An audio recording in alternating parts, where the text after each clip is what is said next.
take me back to when this all started. That's a story. All right.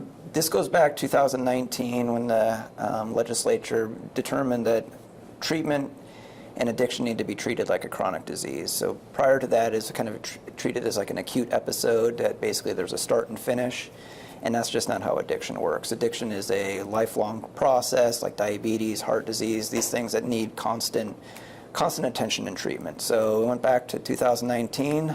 Legislature says this is the direction Oregon wants to go with treating addiction. And what can DOC do about this? And so we put together a package basically saying this is what needs to happen. And it kind of included this whole big SUD package of like, we need bigger and better treatment across the board. That was 2019. Of course, 2020, we were met with COVID, and that kind of just paused everything. And so as we got past COVID and everything, we got to this place where we were ready to launch this. And the years that passed there is just like money is always the problem. So they're like, well, we can start with a couple of institutions. What institutions would you like to start with? I had a big dream of this is like OSP, the penitentiary here, 100% we need to do it. And then Snake River, we 100% need to do it there because these are our biggest institutions. They have the biggest problems. They have the most positive UAs, all the things that basically pointed that these areas needed to be done. So 23 now is just like we finally got things rolling, started moving, started hiring, started doing all these things, and then so we started launching all this 2024. We started here. Snake River was a little bit delayed behind that. We got started there. And we went from 0 to 230 clients in a year's time, and we're clicking. But was it Coffee Creek? Coffee Creek, yeah, they have a program as well. It wasn't part of our original package that we put towards the legislature because there were some contracts that got absorbed. So we were able to launch there a little earlier, just diverting funds in a different way. And so we were able to start there, and we've been doing it at Coffee Creek since about 2023. What is the cost of all three programs? The two programs, OSP and Snake River, is right around $5 million or so. So we can add maybe another a couple million to that, so probably about $7 million altogether. And I know that this is likely going to be, funding is always an issue in the legislature. How are things looking for funding for this program going forward? As we're looking now, is that we're in a short session right now, and OSP and Snake River programs have been identified as possible cuts that could happen. We don't feel that's a good move, obviously, and we're hoping that they can see exactly what we're doing here. And obviously, we've talked to some clients today, we've heard some mentors today, and just seeing this ripple effect of what we're doing is really powerful. Ripple effect. What is the ripple effect of this program when we talk about those who leave OSP and go back into the community, or leave Snake River and go back into the community? As far as that goes, I mean, we're treating an addiction, and so we're building up, a neighbor, basically. We're building up, who's going to be out there in the community. The reality is 90% of the AICs in our corrections facilities are going to get out. They're going out into our neighborhoods. So, that ripple effect of if we can improve the lives of the AICs that are releasing, that's going to help, your neighborhood, your neighbor, the people that are going to be surrounding you. Those are the people that we're releasing. And so it's helpful all around. Is there a problem with drugs coming into Oregon prisons? I'm not going to say no. It's yes, 100%. It's an issue. They come in, and obviously there's a lot of efforts to make that not happen. But as I'm sure as clients will tell you, if the other AICs will tell you, where there's a will, there's a way. And it's always going to happen. So I think how I always envision this is we're not just talking about creating safety in the community, we're creating safety within our institutions. And if we can create this ripple effect in here, we're going to create safety for our security officers, our staff that work here, the AICs in general. We can create community of recovery within our walls here. And I strongly believe that, and I believe we're seeing that already. just with this culture shift that happens here at OSP. Snake River, a place that has never seen treatment before ever. And so we're seeing these ripple effects of this, and it makes me proud. Can we touch on briefly, like, the steps you all take to prevent drugs from even circulating in the prison? Well, I mean, there's a number of steps. There's like, starts mail room. We'll have some interventions in there. We screen all the mail that comes in, visitors that come in. It's like work crews, all this. It's like basically trying to as best as possible, searching and just trying to intervene as best as possible.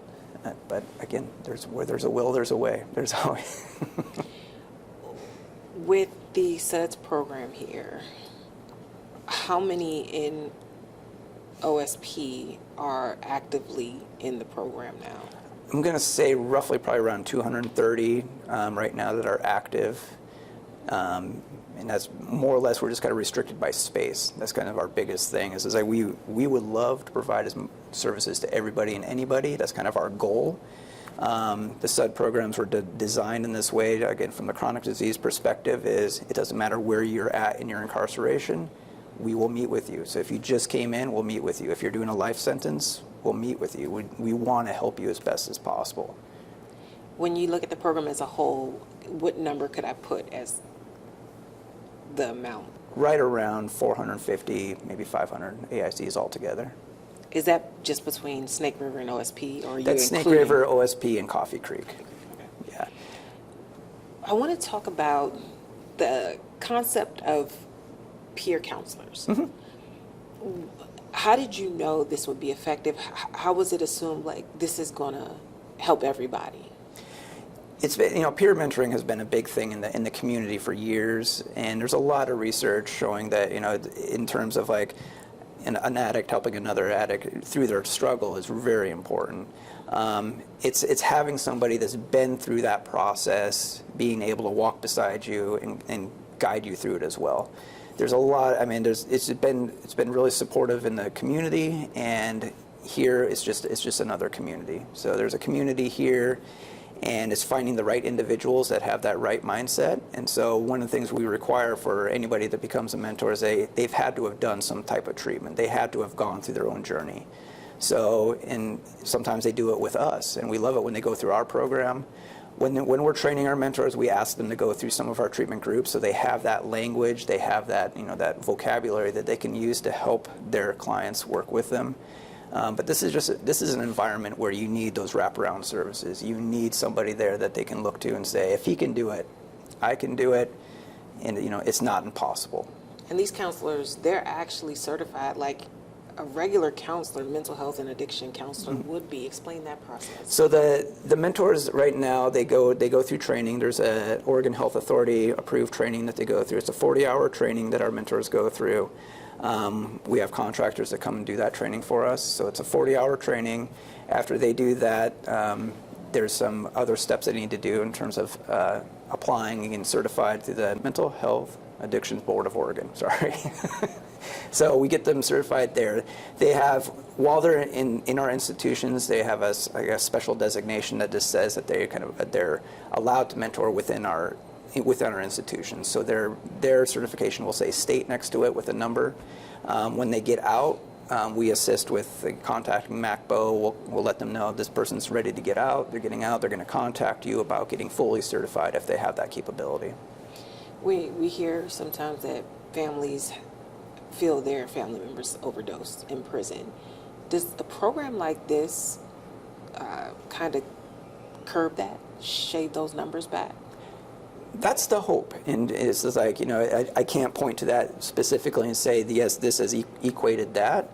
But in terms of like how treatment, across the community in general is like, yeah, it shows it can intervene on that. So, and we're a completely voluntary program. So it's just like, if you want to do it, you can do it. If you don't want to do it, it's not on us. We hope that you do. But if you don't want to, that's okay. There's no consequence for not doing our program. A lot of DOC interventions will kind of carry a consequence if you don't do it. We're here. We're a health service. That's pretty much, we're just here to provide a service. We want you to do it, and we've had a lot of a lot of AICs say, yeah, I want to do that. I mean, the culture in the past has been, well, if you don't attach anything to it, if there's no reward for it, no one's going to do it. And we've just disproven that 100%. We have so many clients that we have a wait list. We have clients that just want to do this. I mean, there's a huge addiction problem in our incarcerated setting. We can say, I think, roughly about 70% of the male AICs, across the board, probably have a substance abuse issue, and that in the female population, that goes up to about 77%. So the need is there. I want to talk about reincarceration, but let me ask you first, when you mentioned male and female, when you said the number of people involved, that included males and females? Mm-hmm. Yeah. Just double checking. Can you speak on how this program has impacted inmates being reincarcerated? This program has been running just full steam for about a year and a half now. So it's hard to predict that. We do have a lot of success of, we don't have a lot of returns. We do have some returns, so those are statistics I don't really have available. It'll probably be another year or two before we can really look at that and point to that and say, this is showing a reduction in recidivism. One theme that I've heard several times in talking with those involved is that they want to go on to work in the field, mm-hmm. outside of OSP. What potential do they have to do that? What could that look like for them? I will say, we've had several mentors release into the community after working with any of our programs across the board, and if they want to go into mentoring, it's almost like 100% of them have gotten a job. If they want to do it, some choose not to go that path, but we have had, some of our female mentors that have gotten out, some of our male mentors have gotten out. If they've moved forward and wanted to do it, their agency is just clamoring to work with them. That's a pretty strong success rate. How is that possible? It's the need. It's that need is there. Across the state, mentors they're needed. They're wanted and they're needed.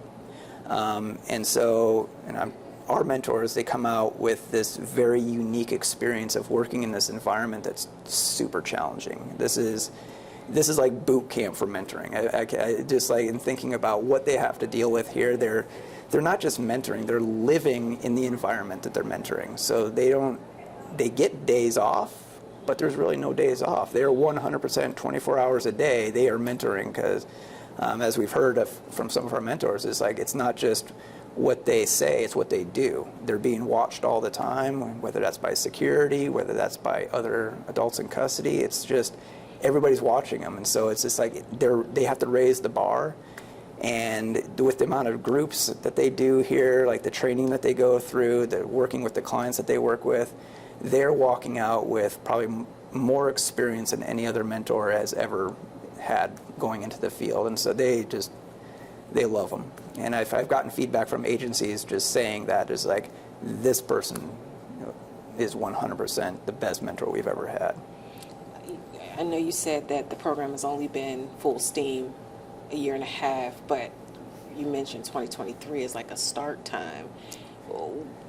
Between this full steam year and a half mm-hmm. and the year and a half that wasn't full steam, yeah. What were the challenges that presented? Well, we had our Coffee Creek program was probably the one that's 2023. We restarted that in 2023, I think February of 23. And then this program, the OSP program, started in June 2024.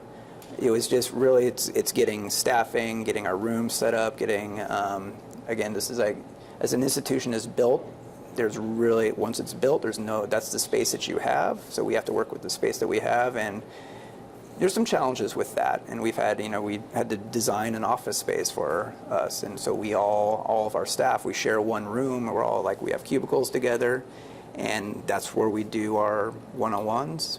We have one group room here that we do all our groups in. We have to share with other departments. So space is always that challenge. And that was one of the things we had to really maneuver around, is trying to find space to do our services. But we will provide services, again, to anybody and anybody we can. If we can't get them in the groups, we'll meet with them individually.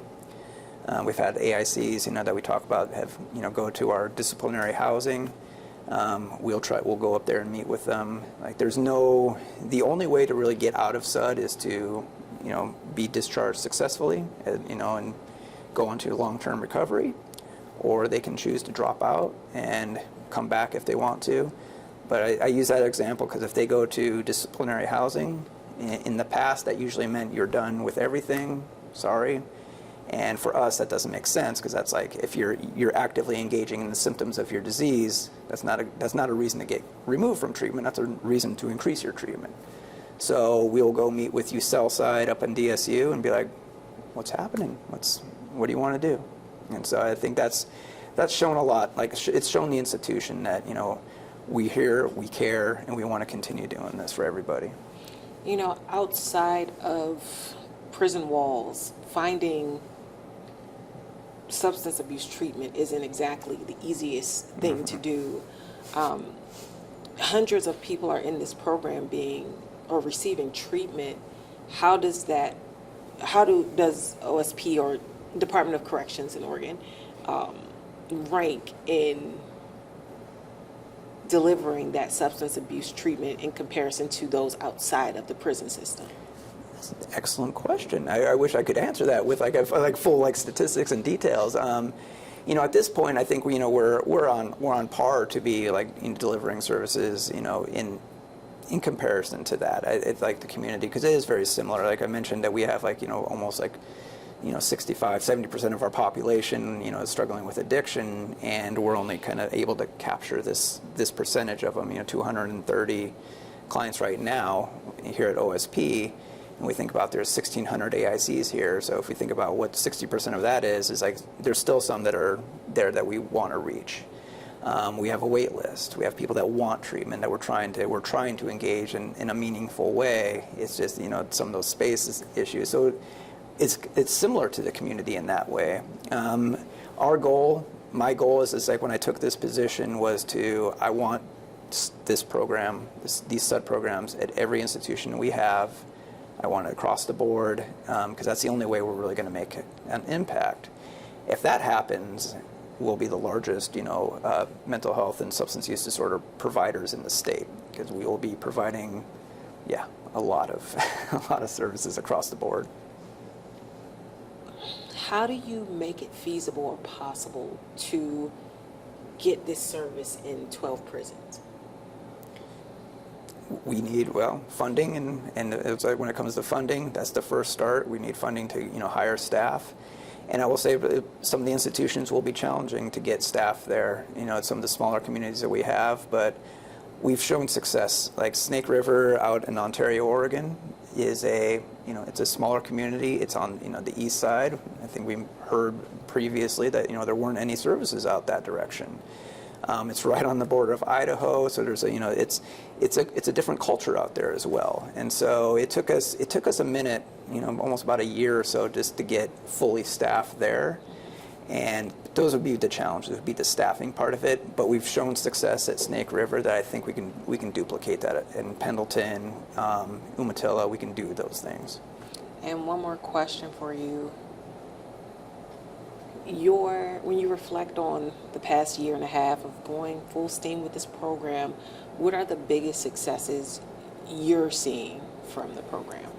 I will say the successes I see is, and what we've heard from even the clients today that were interviewed is every one of them has a story that's so unique, and it's just like, I say, and that's where that pride comes from, of just hearing these unique stories from these AICs. I get a little misty-eyed just thinking about it, because it's those individual stories that I know have this ripple effect. It's not just this one person we're talking about. It's their family, it's their cellmate, it's their peers here, it's their peers on the outside. So choosing one in particular story is difficult. But I will say, I was thinking about client stories. Those are the ones that are huge. Probably my favorite would be is this an AIC we had at Coffee Creek. She was very challenging. She swore a lot. She yelled a lot. She was disruptive and things. And in the time she worked with us, and it was only 6 months that she worked with us, she demonstrated this ability to control those outbursts. She remained clean for a period of time. All these things. It was great to see that just that tangible example of like, it doesn't take a lot. It just takes effort on our part and their part to make those changes happen. And our mentors as well. I mean, it's like the mentors that we have. I'll just name drop. Like Theron Hall has been like a major component of launching this program here and getting it going, and keeping it feasible in the prison politics here, because it's really important to have that. So I'd say that'd be a success. Across all three sites, how many peer mentors do you have? Let's see. We have roughly 20 at Coffee Creek, which includes the Coffee Creek minimum facility and medium facility. So there's split sites. So we have probably 10 on each side of that. And then there's 6 at Snake River, and we're getting ready to get more on board here shortly. And then I think there's 18 here, 17 here. And how many paid staff? At Snake River, there are going to be 12. I think we have 2 more openings there that we're just interviewing now. So 12 counselors there. There are 9 here, and then there are 6 at Coffee Creek. Anything our viewers might want to know that I haven't touched on? I just want to emphasize that, the human beings that are here are making exceptional progress in their addiction, and they're getting out. I said 90% of our population is getting out of prison, so this help is really much needed for them, and it's going to create safety in our community. I am the peer recovery mentor coordinator, which I help assign the cases to the clients, to the mentors. And when did you first become aware of this program? From the beginning stages. So 2023, I think, we actually started. Previously, I was a part of the diversion program. So the diversion program evolved into the SUD program. What were your first experiences with the program? The politics, prison. Just coming from like the gang culture and the prison culture and all that, and when you're trying to get people to shift the way in which they think, that is like one of the greatest challenges, while maintaining your own mental and emotional, health. It's one of the hardest things. Did you have your own struggle with addiction? Yes, drinking was my problem. I was an alcoholic at 18, and I got arrested. I haven't been engaged with alcohol since then, but it was a contributing factor in what led me to prison. So prior to me committing my crime, I was like drowning in alcohol to try to master a lot of things that I was dealing with. When was it that you decided or were asked to become a peer mentor? That was in 2021, and that's when it was initially the diversion program. And so we were just trying to figure out ways that we can actually help our peers, me and 2 other AICs and a former manager. And the concept came out as a diversion program, which guys who get a dirty UA wouldn't have to lose everything that they work for, like their job, their housing, their visits. And so the result of all those conversations was a diversion. They would have to program for 175 hours in a 6-month period. And if they complete that program, then they would be able to maintain their current housing, job without losing all those things. And so that was the beginning of my recovery work. Before that, I was a peer companion. Let me ask you this. How long have you been incarcerated? 23 years. When you look across the entirety of the time that you've been incarcerated, what type of mark does having this role have on you compared to previous years incarcerated? I'm under way more scrutiny. I have to truly live in the things that I practice, because we live in an environment with our clients. And so the prison has ears, it got eyes, and so we have to actually walk the things that we're talking. And so being able to actually lead by example as a mentor and being that positive change and saying, look, this is a real deal. This is me being a professional versus me being a prisoner, me being somebody who's connecting with people from a humanistic perspective versus me looking at you down for what you're in prison for or different politics or whatnot. Why is that important to you? Because I put so much bad into the world. I've been a critical part of destroying my community, been a critical part of the violence and the misdirection. So to me, it's service. It's me continuing to live out an amends for all the destruction that I've done. When we talk about your role and the work you do in the program, break down what that looks like when you work with one of the inmates here. So my overall role is assign cases to individuals, and then I have my own caseload. Outside of helping manage those cases, my caseload, working with these individuals, is meeting with them, encouraging them, motivating them. Like one thing I never do, and I've learned this throughout the years of training, is I never work harder than my client. And the reason why is because I fundamentally believe that change begins within self. So no matter how much I push a person, they have to be willing to direct that specific change for themselves. That they are the creators, they're the experts of their lives. And so what I try to do is try to figure out exactly what it is that they're struggling with and help them see those options, and try to help them sort those things out, but allow them to decide and not to be the influencer in their lives, just to help point them out. Say, look, well, you may be struggling with this. This is what got you here. What do you think about these things? So helping them encourage and empower themselves to find their self-efficacy. How many cases do you personally have? Right now I have 17. I have 17 clients. And how many others have clients? All of our mentors get clients. How many of them? Yeah, average 12, 13. And so we average, you have 12, 13 mentors, or each mentor has 12, 13 clients? Each mentor has average about 12, 13 clients. We have 17 mentors. Yeah, so including you? Including me. Okay. Yep. So from your perspective, why does it work, or how does it work? How is it effective? It's effective because, the diversion program was just about, you had to get in trouble to get service, right? And so a key difference now is service is available to any AIC in the institution, right? And another part of the previous program is that we didn't have counselors, so we only had 10 mentors, and we had to literally build all the curriculums from scratch and actually facilitate those with the best of our knowledge. So we were tapping into our leadership amongst the institution. Here in SUD, we have the counselors. We have more supervision for the mentors. We have more classes. We have, collaborations with the mentors or with the counselors. And a key component is the direct supervision with the counselors. Now our mentors actually get direct supervision from the counselors, so when their needs need to be addressed, because we constantly face our own problems, and sometimes we need to be able to seek supervision. Our manager may or may not be there. She has to manage the counselors, but we now have available, which refuels us as mentors to be able to go back into the arena of the recovery world.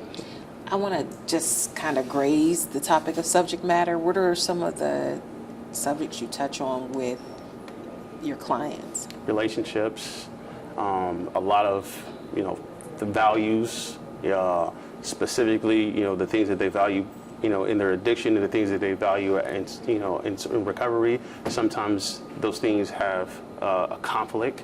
And so you have individuals that are gang members who are also trying to be in recovery, but that may not actually fit with the yard politics, so they struggle with that.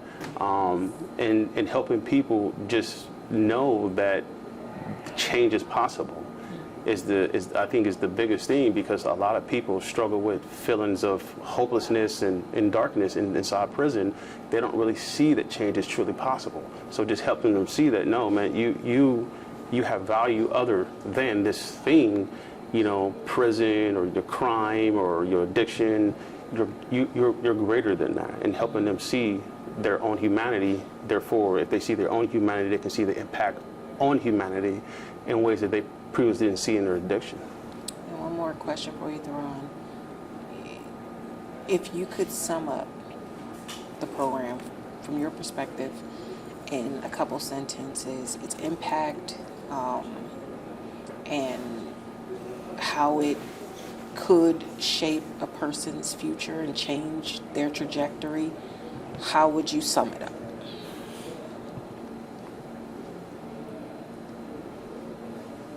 Knowing that people matter, knowing that, people are reconnected with who they are as humans, and constantly tapping into that potential. And so one of our goals of this program has always been the guys who are in the program to one day be mentors themselves and be that example for other people who are struggling.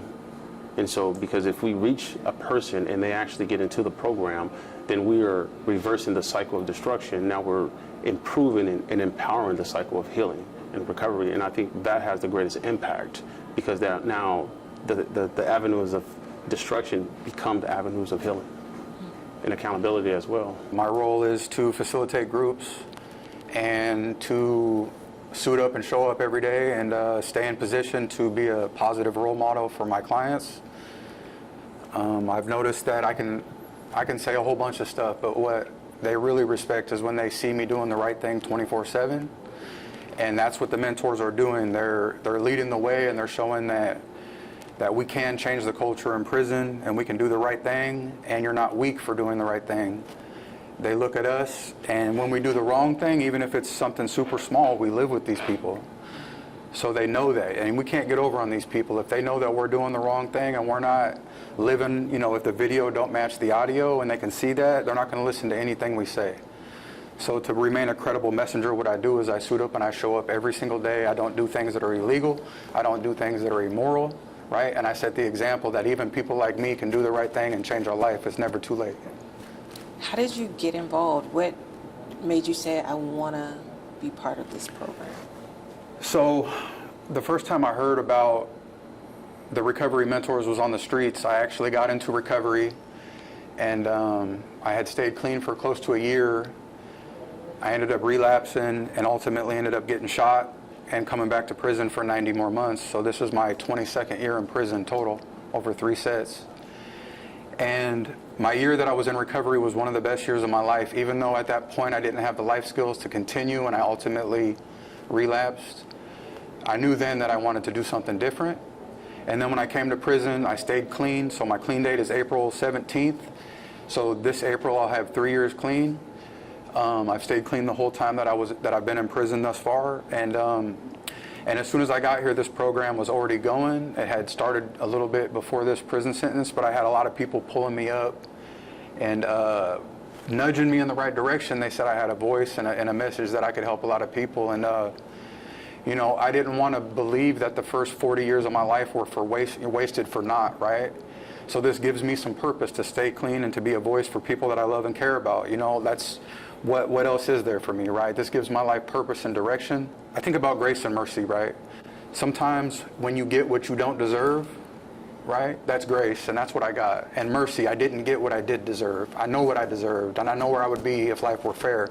But the truth is that I have a parole date. I'm clean and sober, right? I've slept every single night for 3 years straight, and that's such a blessing, because for the first 40 years of my life, I stayed awake, using drugs, everything I could get my hands on. And my mental state was a lot worse. My outlook on life was a lot more bleak, and today I have hope. And I got what I didn't deserve, man, and that's grace. And I didn't get what I do deserve, and that's mercy. So, do you feel like you're able to be a conduit for those things to be transferred to other inmates? Absolutely, because the truth is that after 22 years in prison, basically my whole life, gang member, drug addict, I've been shot, I've been stabbed 4 times, I've been to solitary confinement for more than 4 years of my life.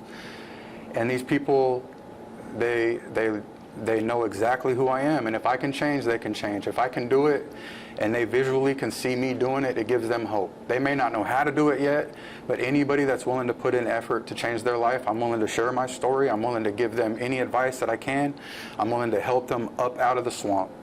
Sharing your story, giving advice, what does working with your clients look like? You know, the truth is that there's a lot of career criminals, there's a lot of hardened criminals in here that they're good people, they've made a lot of bad choices, and the truth is that they don't trust people very easily, and some people they would never trust, therefore they would never get the opportunity to change, because the credible messengers like me are the reason that they're willing to open up and actually trust somebody, because they know where I've been and they can relate to that. So it's extremely important. The therapeutic value of one addict helping another is without parallel, right? And I've come to realize that. Looking ahead, what are some of your goals with the program? So I'm also in the CADC program, so I'm going to try to be a certified recovery counselor when I get out, and I'm going to try to get into that field. I got a few places in mind that I would like to work that helped me during my first year of recovery when I was on the streets. I'd like to give back and be a part of that. So I still have 4 years left. I'm about to graduate Shemeketa with my associate's degree. Yeah, and I'm really looking forward to being a counselor and continuing my journey. You know, the truth is I'm not the first. There's a lot of other people that were doing this when I got here that scooped me up by the armpits and kept me clean and sober. And you know, when you come to prison, you have the option of going one way or the other. You can stay clean and go and get involved in programs, or you can fall back in line and put your head down in shame and try to blend in with everybody else, right? And do drugs and be a mess up, right? And when I got here, I was faced with that same decision like everybody else, and I chose to do the right thing, mostly because of people in this program that cared about me and cared about my life. They, you know, I got involved with church, I got involved with the programs, I got involved with NA and AA, and here we are today, and my life's on a better trajectory than it ever has been, and I put in more effort today than I ever have. So, When do you get out? I get out November 22nd of 2030. So I've been a lifelong drug addict and criminal, I guess you should say. I fell in 2010 for a drug-induced robbery that gone wrong. That ended up me taking another man's life, and I received a life sentence at the age of 23. And how did drugs come into your life? Do you remember? So I remember my parents, they were drug addicts. I tried drugs for the first time when I was 6. I thought it was salt.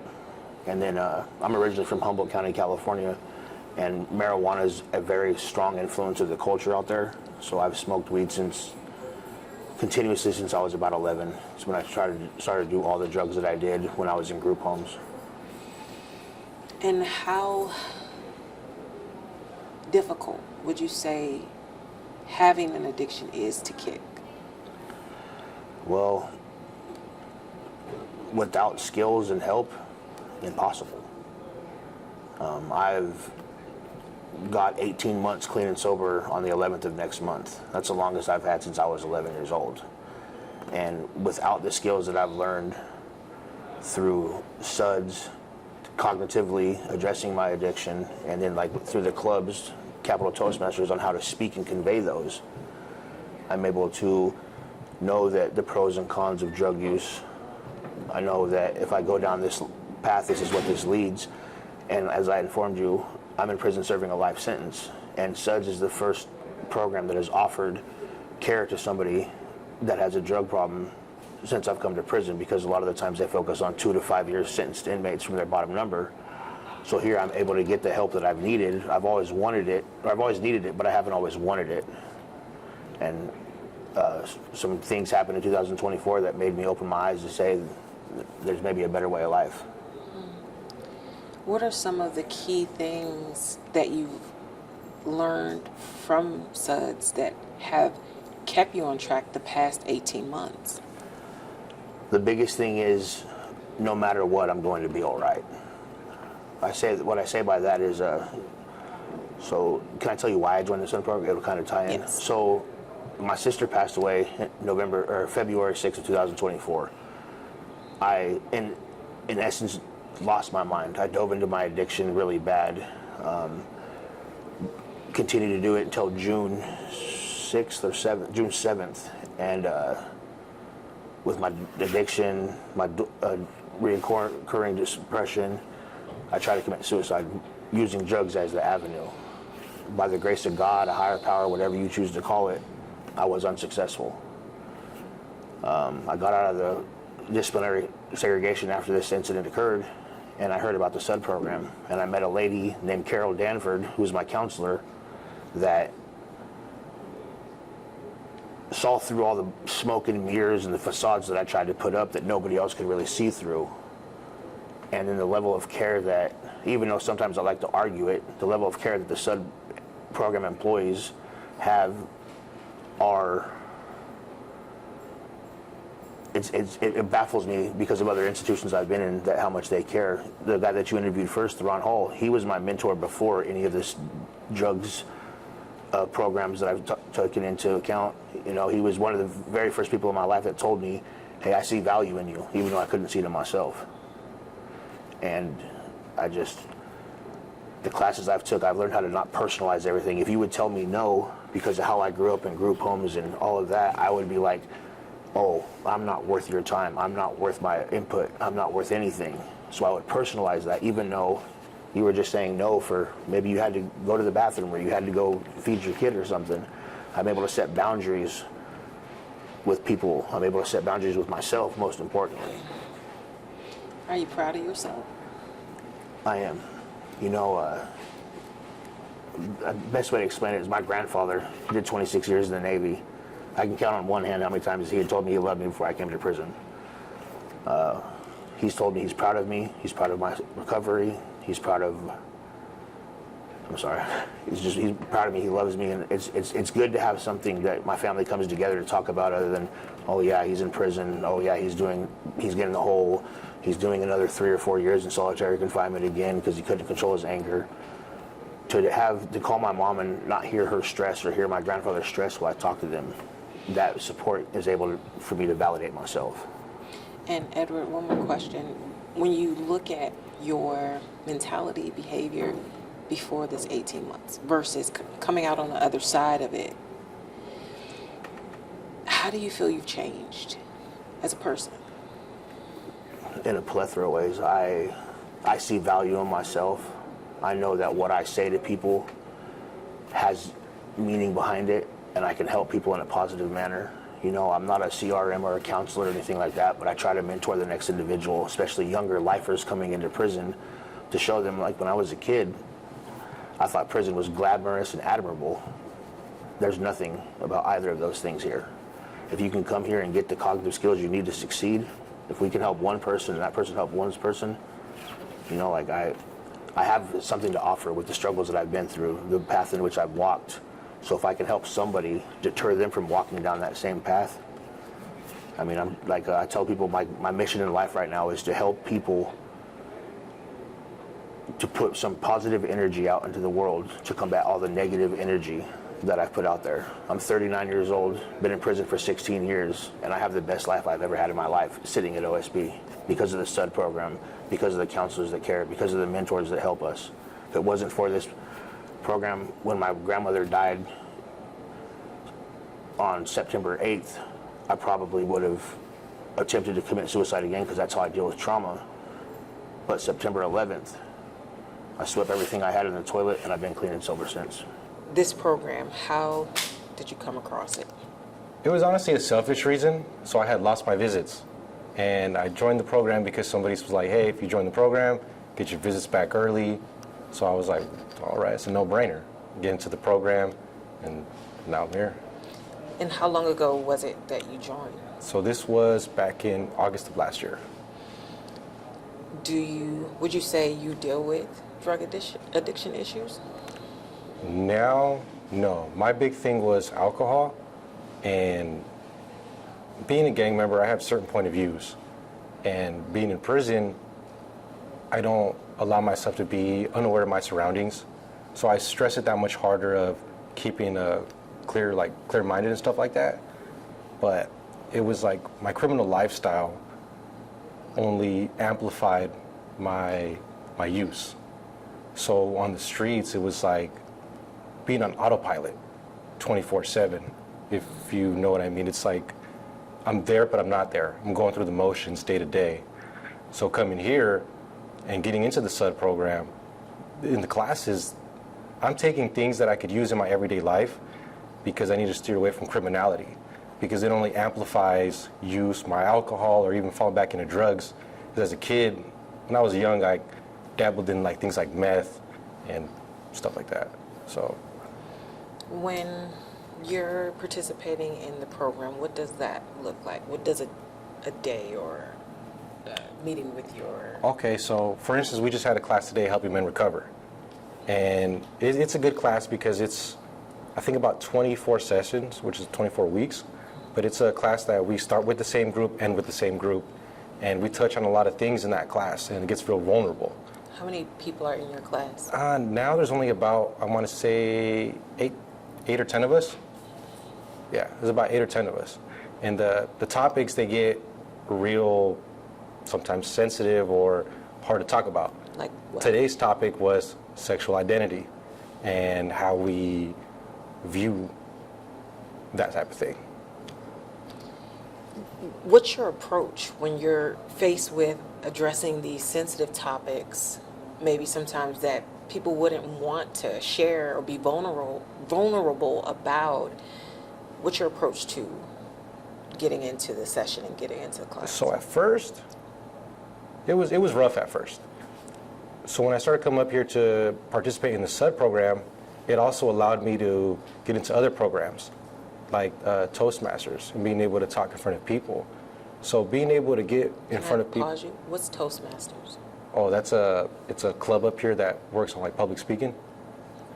So, but that allowed me to not be as nervous or shy or to get to talk in front of people. And, you know, being vulnerable when you're in a group full of men, sometimes it is a little, it's hard. It's not easy. But talking in front of people, I should away my nervousness. So my participation in most of my classes, I'm not afraid to answer certain questions or touch on certain topics and things like that. It was rough at first, but it became easier. And you said you're a gang member. Yes. How long has that been? Oh man, that's going on, what, almost 21, 22 years? I'm only 28. Yeah. How did that start? So I have family members, my older brother, cousins, where the area I grew up, we're all from the same gang. Being in a gang, but also wanting to establish sobriety. How do those two things clash? Oh man, all the time. So, well, growing up, I've always had a problem with substances.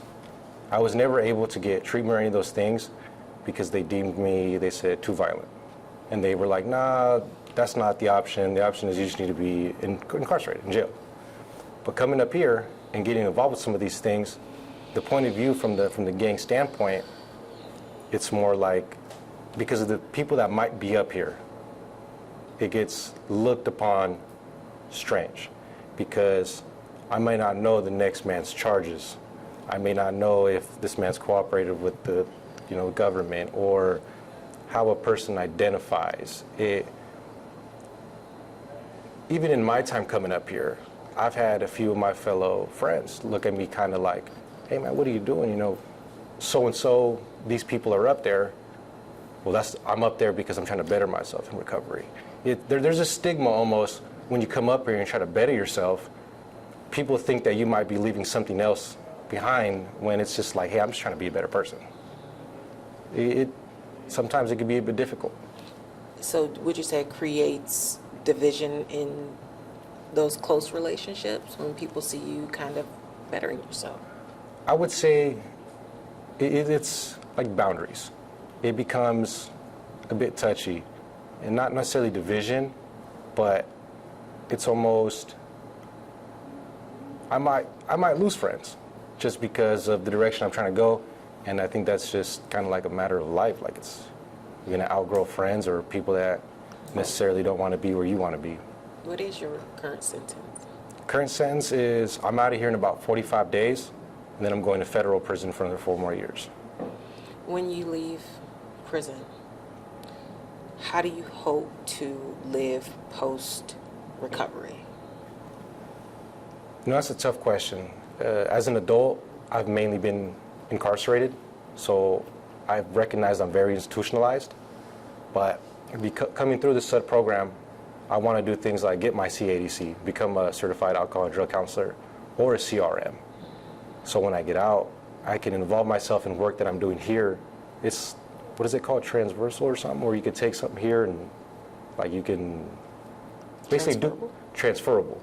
So do what I do here, but I can also do it out there and just continue the same path. Because like for recovery with the AA and NA meetings, that's also something I do that I need to go to. It's something I learned that I didn't know I needed until I went. I just got back to this institution. Like I got kicked out of here about 3 years ago and kind of went on diesel therapy around the street or the state and was in isolation pretty much that whole time, and I came back here to get treatment and be in recovery. And what is the addiction you've had? Just like pretty much whatever I get my hands on for 40 or 20 something years of my life. And of course when I was a little kid, you know what I mean? But I think I started using drugs probably around 12. And I came to prison when I was 21, so I have 23 years in prison. And like 13 years of that has been in isolation. So, and a lot of that has to do with my addictions, and like DOC's answers has been, isolation, unfortunately. Until now, I've been asking for treatment. I've tried to start rehabilitating about 5 years ago. And it took me a lot just to get over my pride and my ego and to be able to face the circumstances on the yard and talk to my friends and try to set healthy boundaries. And it's all just a process of identity and, trying to figure out those things that are inside me. And the SUDS program kind of offers a lot of those. There's a lot of classes, like relationships and recovery. And they got a class called Guilt and Shame. I took that one twice. And they got Helping Men in Recovery. I think I took almost all the classes besides 3 of them so far. And it's like somebody else mentioned, that coming from the yard and the place and the stigma, but I almost feel like it's not even a bad stigma. I got a lot of support from my friends. I've been in prison and in this culture for like 20 something years. And I got a lot of support from my people, so it's actually a good thing. So Travis, how do you feel different now that you've been in this program for a year? Well, right now this is the longest I've ever been in general population. I think I've been out here 9 months right now. So, I got my visits back from my family. I'm over here in the valley, so they've been coming up a lot. I just had a visit 2 days ago. So, I just feel a lot better. That like I was sitting in a lot of anger and some guilt and shame for my choices and the crimes I committed and the hurt and pain I caused my family. So taking some of these classes, it gave me insight to that. Like I never knew nothing. I was just always acting on autopilot, and like, so whatever's going on, I'll raise my hand and handle it, or So When you were under the influence of different substances, what types of crimes would it lead to? Well, just basic stuff in here. Violence and just the criminality in prison. I think I got like 86 DRs or something. I don't know if that's a record or nothing, but I got like a disciplinary report. So you break the rules in here, they give you a disciplinary report, and they send you to segregation. And I have quite a few of them. And trying to rehabilitate and get past the stigma that I've created for myself with the institution has been a struggle. They just now allowed me to work up here in activities and to be a clerk for the Alcohol Anonymous cage. And like these other guys, I have a pretty good story just because I've been in prison for a long time, and people see what you're doing, and if you're making healthy choices, then it inspires the next person, and they just even if they don't say nothing, they're watching. Everybody watching, just like Brian said, you can't fake it. So over the past year, you've been in SUDS, you've been learning different things. What are the biggest lessons or takeaways you've had so far just in the past year, and that have made the biggest impact on your recovery? I think maybe just, the internal conversations I have with myself, and be able to forgive myself for the choices and the places I'm at. And just learning the insights I have through some of the classes, and then having the support of my peers, and then people that's done it before me that has showed me that it's possible, coming from a certain kind of lifestyle, and then trying to create a new identity and stuff. It's possible because I've seen other guys do it. So when you consider other inmates here, how do you encourage them to try it? Yeah. I was just I was doing the A&O classes, like the intake. They bring in about 25 guys. I mean, we would talk to them, and I would give me and a couple other guys would give like a 20-minute speech, and we tell them all about the recovery possibilities here at OSP. And I was just honest about my struggle and be like, hey, like I'm the local screw up. You know what I mean? Don't do what I've done. This is where I never took nothing serious, and I paroled in 2011. And I never took advantage of anything, I mean, besides just got a bunch of tattoos and a certain kind of mindset and went to the streets. And as soon as I ran into some roadblocks, I just went back to doing what I've always done. I came right back. So we were sharing our stories and then offering them to sign up for the SUDS and the AA and the NA program here. So we would recruit probably 10 guys a week. They would sign up and then they would start coming up. And then some of them would get involved, some of them wouldn't. But I mean, there's options here, which is like out east and stuff. There's no options. Like I said, about 5 years ago, I was trying to rehabilitate, and I ain't ever asked the COs or nobody for nothing. You know what I mean? So I approached the correctional officers out there, and I'm like, hey, so I'm trying to get some help. Can I get some addiction classes? You guys continue to keep me in isolation for these things, and that's just a story in my mental. And they're like, well, we don't offer no treatment here. I'm like, what? How do you not offer treatment? Huh? You said on the East Coast? No, the eastern side of the state. Oh. Because there's several prisons. I've been to all the prisons, kicked out all of them probably. You know what I mean? So, yeah. Yeah. Looking ahead, what are your goals as you continue forward with SUDS? I eventually want to be a peer mentor and to get my CADC, Council Certified Alcohol and Drug Counselor license, and just continue to help people around. I ain't never had purpose in my life besides negative stuff. So this has kind of gave me a purpose and something positive and to be of service to my community around here and just try to help the next man not make the mistakes I made. So, you know what I mean? So it's not a revolving door. A sense of purpose. How does having that now for the first time in your life, you said, how does it feel having that? Well, it feels good. Yeah, it feels good. My mom says she's proud of me and stuff, and my brother, they're all excited that I'm going to be on the news. They're like, how'd they pick you out of, 1,000 people? I'm like, I don't know, maybe because I've been the local resident screw-up, and now that they see the change and they see the path I'm on, they want to share that because like other people shared and I shared it, people see it and it's influence, you know what I mean? And I believe there's like a culture shift going on here. Like we have Saturday meetings up here with the NAA program. There's like 50, 70 people up there, and I'd say about 10 years ago, there used to be like 5 or 10 people up on the stage, that's it.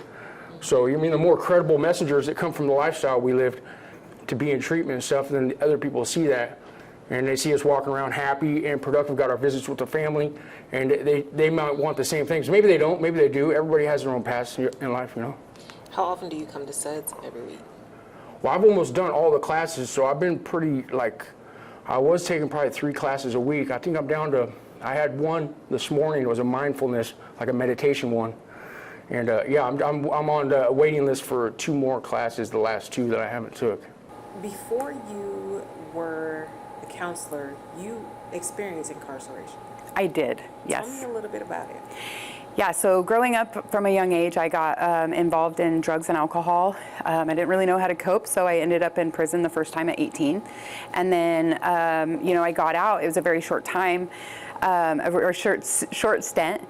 And what had happened was I got out and didn't really, know that I was going to go back out and use and go back down to the same, cycle. I'd only done treatment once before when I was young. And then come 23, I had gotten back into the lifestyle and I was facing 72 months. And so off I went for a second time, so. When you were in the second time, did you experience any type of drug treatment in prison? I did. So I was allotted a privilege to go to AIP at the very end. It's actually funny because I brought it with me. I still carry this in my wallet today. That's so funny. I totally put it somewhere. No, there it is. So this is my Turning Point coin. So that's the coin that they give you when you graduate. At the time, I don't know if it's still called Turning Point or, legislative has changed, so it's a little bit different, but yeah. And so what year did you graduate? I graduated May 5th of 2014. That's when I was released. And it was the last about year of my sentence. So during the first part of my incarceration, there's not a lot of opportunities for treatment to GP population, stuff like that at the time. And so it was kind of like, if there was something offered through GP, then you could do it. But outside of that, there wasn't a lot of like actual treatment-based stuff. So it was super awesome to be able to go there and to, you know, find out stuff about myself and behavioral change and stuff like that. Why was sobriety so important? Yeah, honestly, one of the biggest things for me is about honoring the victims and the people that I hurt. I want to be able to live a clean life, right? Like in the rooms of AA or NA, you always hear about like living a clean life or cleaning up your side of the street, and I really do believe in that. All of us have been in opportunities or in situations where we don't know how to survive, or we've been dealt something really horrible and we don't know how to deal with it. And so when we learn how to reflect and gain self-awareness and all that kind of great stuff, like we get to honor the people that we did harm. And with that is like, we also get to stop harming people, right? And that's super important because our addiction and, you know, it takes us to really dark places. Tera, you've been here counseling inmates who are facing their own addiction. Mm-hmm. When did that start and how did that look when it first started? Yes. So for this, this particular program, yeah. So honestly, there was like some trust to be built with the institution, right? Like we're a little bit newer. We have a different approach. This is something to GP, and we had to kind of build a relationship with the men to say like, hey, we're not just here to treat you as a number. We're not here to just, you know, sign a piece of paper and have you go. Like we're actually here to invest in you and say like, hey, you matter. And really be able to say like, you know, give them a safe space, which has been really great because the truth is like, being in this environment, it's really hard to be able to express stuff, right? Especially for men. And so they get to come up here and they get to share stuff with their counselors. They get to share stuff with their peer mentors and others. And what's cool is they get to take these stuff out on the yard. And then you hear them about like mentoring on the yard or bringing up, or you hear like guys in SEG that come up and they're like, oh man, I heard that this program is great. And you're like, oh man, this is so cool. And then offering that space to where it's non-judgmental, right? Like, yeah, we're in a crappy situation. This has been a habit of yours for so long that we're trying to break it. And so with that, like, here's some skills and how can we support you? When you got out in 2014, take me through what life looked like leading up to, I want to mentor others. I want to help others get out of this kind of situation. Yeah, so when I went through Turning Point, well, it was actually started at Coffee Creek when I was incarcerated. So I actually got my GED there, and it gave me belief in myself. Like, wow, I did it, right? Like, oh my gosh, I could do it. And then I was able to become a GED tutor, which was super cool, and I got to be put into treatment. Well, my counselor was so freaking awesome. I don't remember his last name. His name was Ryan, but he was like super hard on me in a way, which I loved it because I need that approach. Even though I'm like super like flamboyant and like super fun, like I am a person that loves to learn from my mistakes. So he spoke to me in a way that, you know, made sense, and he invested in me. And the biggest part of that too was coming from addiction. A relationship with men was very distorted, and this man showed me that it wasn't anything like that. He showed me that this was something about investing in me for who I was and nothing more. And so when I got out, I just brought that with me. I mean, it actually gives me goosebumps. I brought that with me because I do believe in this population of people, and we often forget about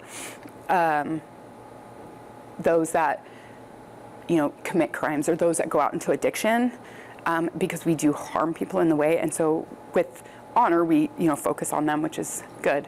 But part of that is too, is like, we have a lot of broken people, and giving them enough skills just to reduce recidivism, to just better themselves is a gift all in itself for me.